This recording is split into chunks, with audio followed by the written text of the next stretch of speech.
if what you want is the opportunity to change the power dynamics in this country in a way that, quote, give you a seat at the table, then you need more than legislation. What do you need? You need a combination of capabilities, including political capability, economic capability, civic capability, and political capability. Now,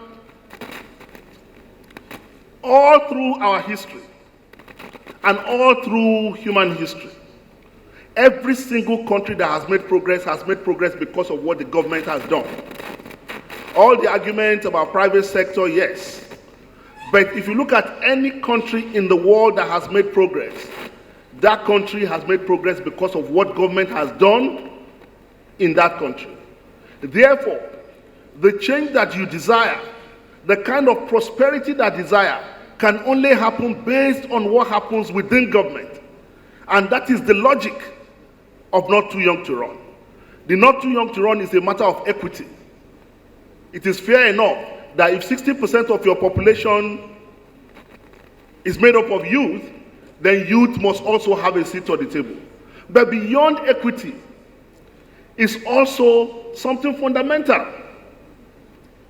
The subtext of the not too young to run is a vote of no confidence on the existing order.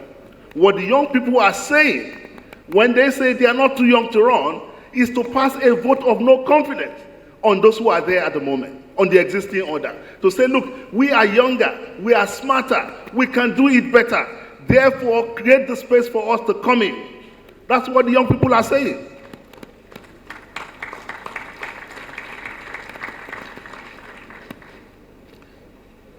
And when we argue that, no, but you are too young, you don't have the right experience, people like Fale Amu said, look, but, and Samson, they said, but the first generation of people that led Nigeria to independence didn't have any experience. What experience did Anthony Enahoro have when he moved for the nation's independence? So you people should stop telling us about this experience thing. After all, what have you done with your experience? Haven't you used your experience to destroy this country? I am going to be 50 next month, inshallah.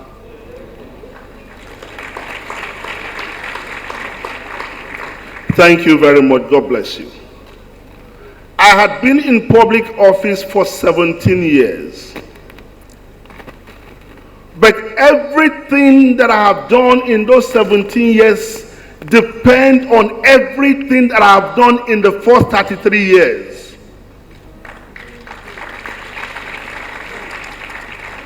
When you say, I have done something in education, or I've done something as Minister of Youth, or as something as Minister of Sports, it's not because of what I learned to do when I became minister or when I became commissioner. What you see is an aggregate output of the work of the previous 33 years. Therefore, what you do now is what will determine the kind of leader, the kind of political leader you are going to become. Your birth certificate is not going to be a credential. You are not going to say, because I'm young, therefore you are going to be different. No, you are going to be different because of the work you have done. Now, you see, sometimes we blame political will for what politicians don't do. We say, oh, they lack political will. Believe you me, it's not just political will, I know. Sometimes people in government just don't know what to do. There is a big crisis of competence in government. It's not political will. Sometimes we just don't know what to do. Because when I met Chief MKO Abiola, that we all celebrated yesterday, God bless his soul, I was 22 at the time. I was an intern at the National Concord. I was in 200 level, I think. He said to me, and I quote, "We are praying for you That's the way Emil spoke. We are praying for you, that you young men will be ready by the time we are gone. But you must not be in a hurry. Be patient, focus on your studies and be sound. Those were his words. Your generation will be greater than us, but you have to be patient and learn, especially from our mistakes. Learn, especially from our mistakes. Now, what I'm going to say next, you may not like it, but I'll say it. Sometimes I wonder what MKO, he said we were a lazy generation. He said my generation was lazy. Because MKO, if you know MKO, that was a generation that would memorize the entire Shakespeare. Right? So in comparison, we felt our generation was lazy. And we didn't want to task ourselves. And we're too much in a hurry. We just wanted to make money. I wonder what MKO will say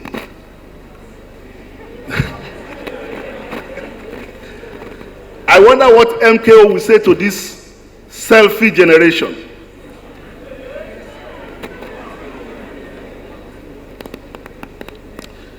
A generation where everybody wants to lead but nobody wants to follow. A generation of self-worship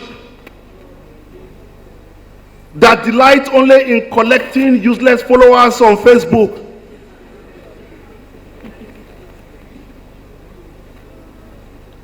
A generation that does not read book but spend the whole day on Facebook. Where they abuse people, I'm sorry, mostly in rotten English. A generation for whom Instagram is more important than grammar.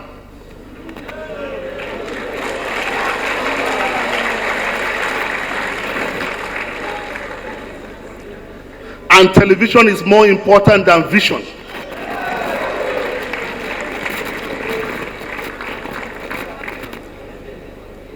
I'm not the only one who thinks of this generation as such. The editor of New African, Anvavasi, that's his name, he wrote last year, 2018. He said, many young people today seem to hold vacuous, shallow opinions, make illogical arguments, and use false equivalence that evaporates at the first blast of rational thought. In addition to very short attention span, our electronic addicts also seem to have a severely curtailed vocabulary and seem unable to express themselves except in cliches. You go online, you see young people arguing. Before the first round of debate, they have degenerated into abusing each other and insulting their ancestors. You know the people who do that? People who have nothing to say. People who have nothing to say. When you don't have anything to say, when you cannot win an argument on its merit, you turn everything to ruffle fight. You abuse people. Now, what has happened is that we have reduced governance to just impression, optics. People no longer worry about the substance. But the business of government is serious business. I'm telling you today, all that you wish for yourself, you will get it. But the business of government is serious business. Someone said it's like cattle ranching. If you can't get your hands dirty, you don't do cattle ranching. Government is like cattle ranching. It is rough, it is tough. But we've turned it to what? Impression. It's now about beauty parade, how to look good, collecting likes on social media. That's what we have reduced it to. I read the story of one governor that said he was not going to take salaries until he has been able to pay workers' salary. Nonsense. If you are not going to pay salaries, are you also not going to feed your family? Because that man whose salaries you have not paid is not going to be able to feed his family.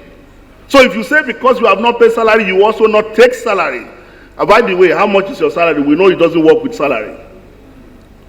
I used to have a friend, was my colleague as minister.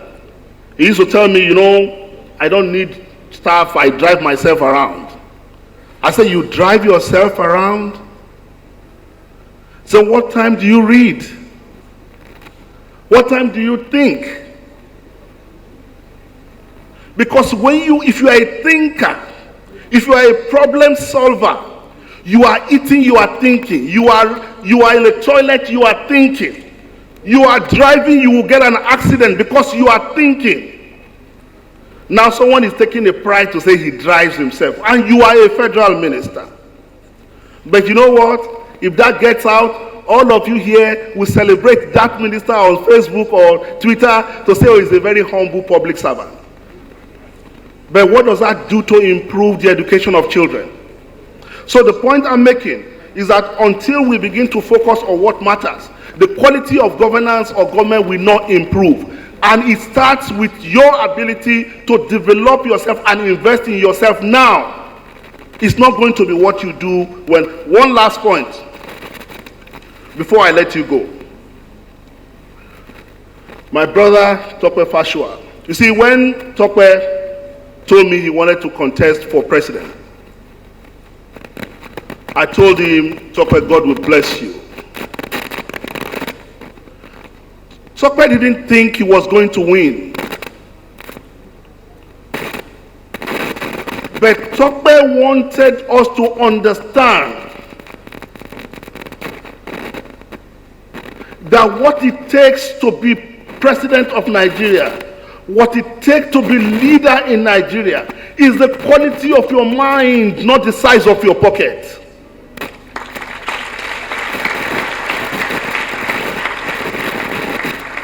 And he is a brilliant chap. I know him. That's the point he wanted to make. That look, we need to begin to show younger people that you don't need to have money to say, I dare. You only need to be convinced by the quality of your own mind. And that's why he came out.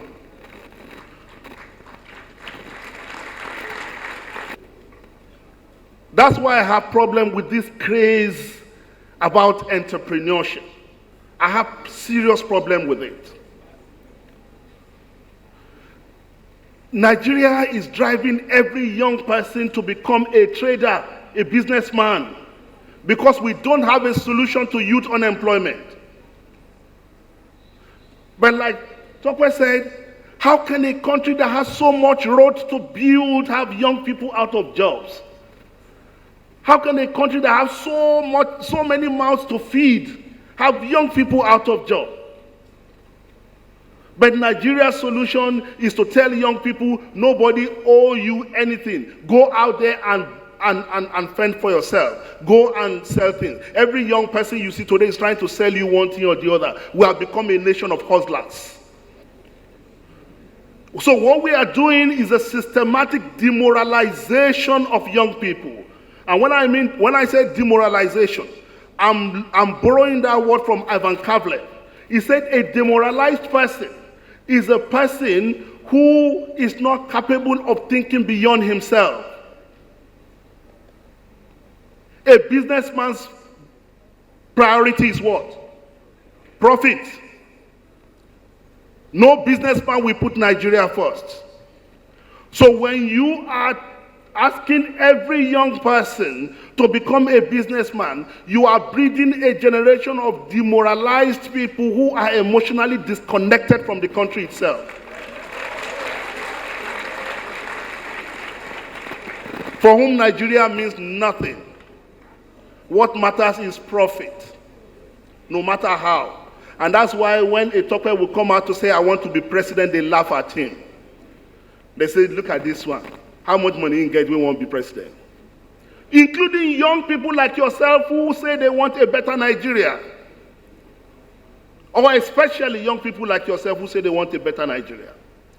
It's not your fault. We are a victim of a system that said the only person that matters is you.